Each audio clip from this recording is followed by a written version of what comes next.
Okay, so let me tell you what happened last night.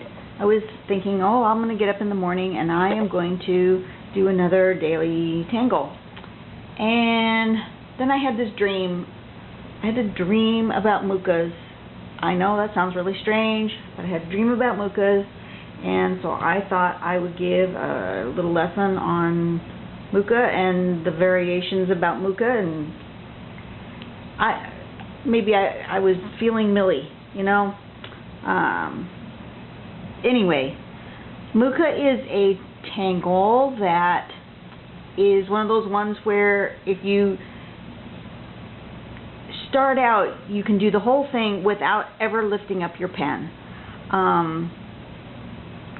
There's two ways you can have the sort of leaf-like pattern at the end. You can have it with this kind of loop sort of a thing like that, or you can just kind of end with a leaf.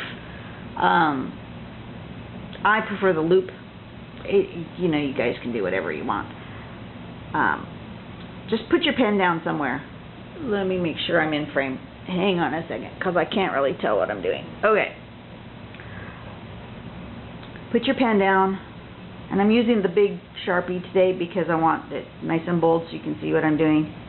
Put your pen down, kind of go out and up and around, and then make your loop, whatever you're going to do. I like a nice little fern, fiddle fern, head fern kind of a shape. Come back down, but don't go back to the same point where you were before. Leave a bit of a space. I picked up my pen. I shouldn't have picked up my pen. I was just illustrating. Then come back around and do it again. And back. And don't touch that line. Leave that space. Come back up here and do it again. And down and up and around and down and up and around and down and up, around and down, and just keep going until you've filled the space. That's Mooka. It can be done in a variety of ways. You can do it, like I said, with the other kind of shape. More like that.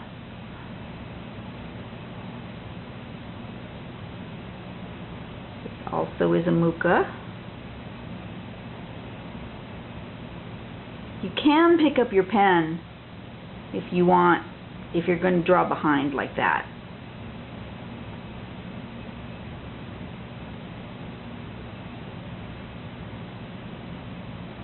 Just keep going until you filled it in.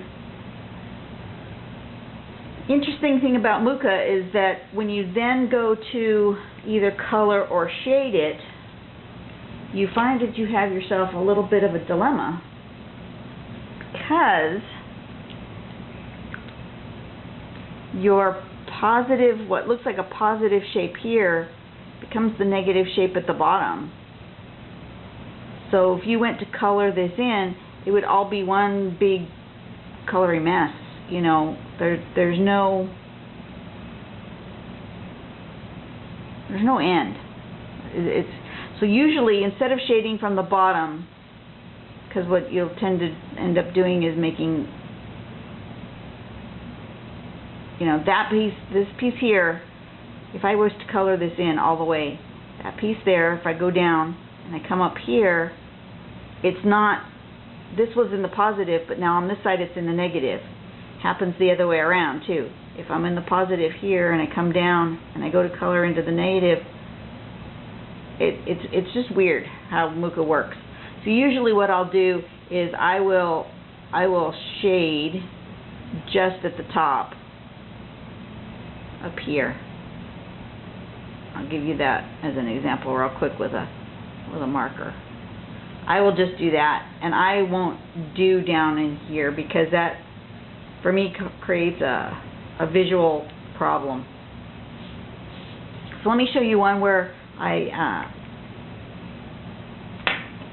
make my folds, these curls.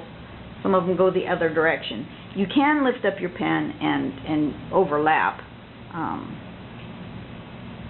And I usually tend to do my first one going this direction. Why, I'm not too sure, but I do. But if you go up and around really big, you can go out and make your curve go the other direction.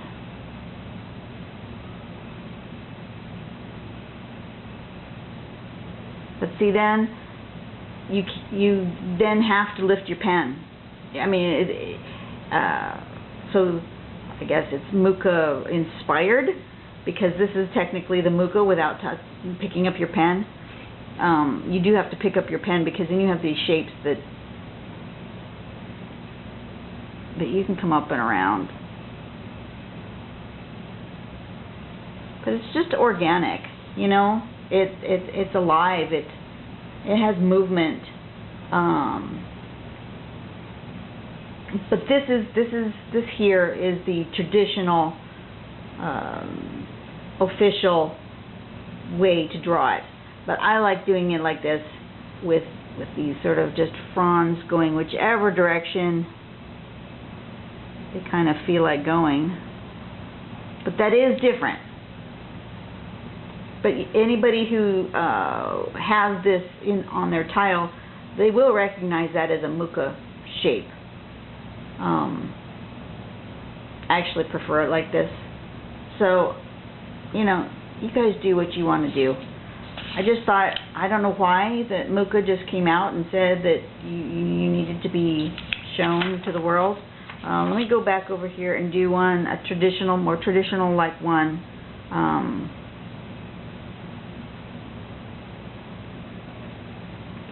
Think why I had to think so hard all of a sudden just right now, I don't really know.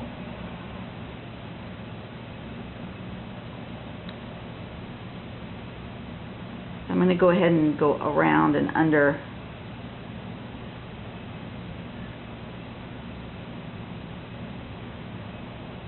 So that there's some overlap.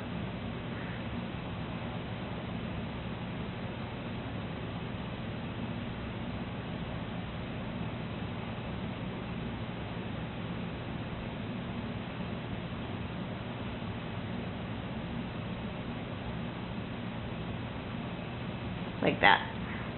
And then I'm going to shade in the way I like to shade, my traditional. I like to give it a bit here. I don't shade the whole thing. I just shade bits and pieces. I would definitely shade where one overlaps another.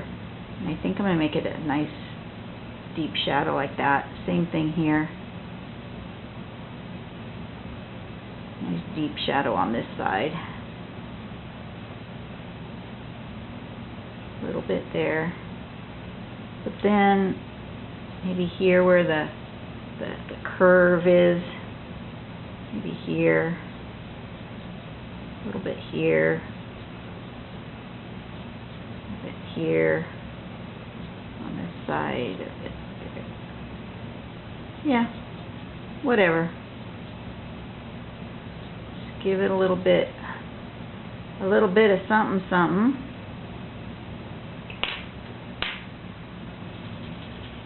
And today I'm just using a little piece of just regular printer paper, nothing fancy, because I don't know why this Mooka thing just decided it needed to come to life today.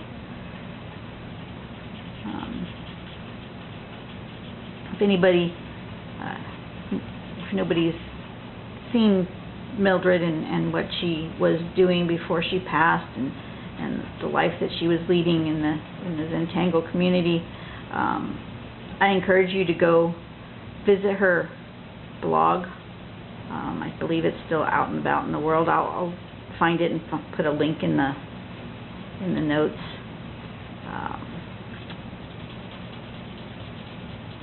She was the Mooka maven.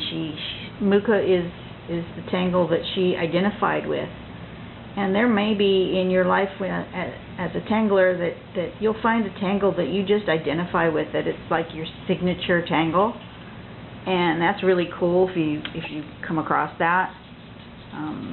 So far I don't have one that just is like in everything that I do. I'm more eclectic than that. But yeah, she had this she called herself the Mooka Maven, and it was very cool. And I miss her. And I think I must have been dreaming about her. And even though I never met her in person, she was the sweetest lady. She did more for our community and for teaching and learning and growing in the craft and asking the question, what if I did it this way? What if I did it that way? She had these great Mooka inspired patterns. I probably should have looked those up. I know one from that I have done by heart is she had a Mooka inspired pattern that she called Huggins, and so she did a straight line with a break in it like this, and then she did another straight line parallel with the break in it, but the break was offset, so where this opening is, you want your line on this side, and then the break where you have this line. Does that make sense? You want your break offset from the previous, like that. And then you take this curly part of your Mooka and bring it like it's coming around the back side of here. You come up and around and like that. Got it? Up and around and like that. And it can be either the simple one, or it can be the more round one like that, but mostly look better with that more simple shape like this. And then you do it the other way.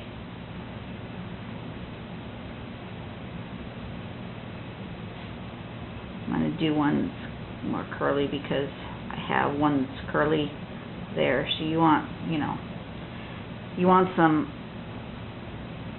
one mistake to be the same, so it's an on purpose, right?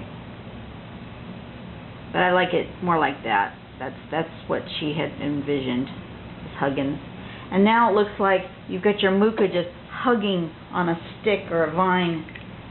Just such a cool little pattern. I'm gonna give it a little bit of a shadow, some shading. Yeah, right there, right on the underside, and like that. And I think I want my stick to be shaded on this side. We'll do like that. Okay. And then give it a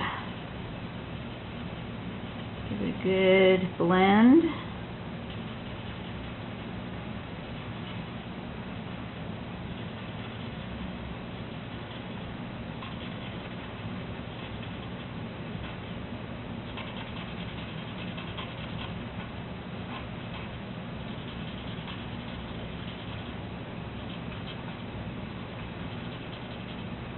And like I said, I really don't know why this pattern came to me today.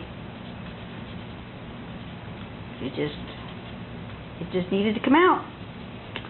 So here it is, coming out to play. My Huggins, and my Mooka, and my Millie, and I'm just thinking of you, Millie.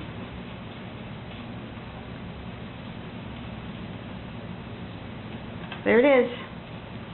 So you've got Mooka and Huggins. Mooka and Huggins. You guys have a nice day. Bye.